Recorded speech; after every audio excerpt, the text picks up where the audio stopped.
ধেয়ে আসছে ঘূর্ণিঝড় রেমাল। রেমালের প্রভাবে ইতিমধ্যেই চট্টগ্রামে শুরু হয়েছে বৃষ্টি।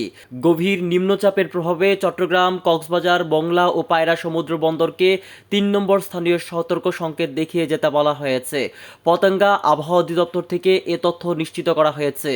আজ সন্ধ্যা থেকেই সম্ভাব্য ঘূর্ণিঝড় রেমালের প্রভাবে সমুদ্র তীরবর্তী ও আশেপাশের অঞ্চলে মধ্যরাত থেকে পুরোপুরি প্রভাব শুরু হতে পারে।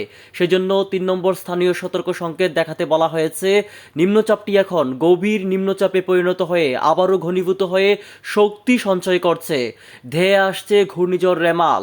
এদিকে দুপুর থেকে চট্টগ্রামের বিভিন্ন এলাকায় থেমে থেমে বৃষ্টি হচ্ছে।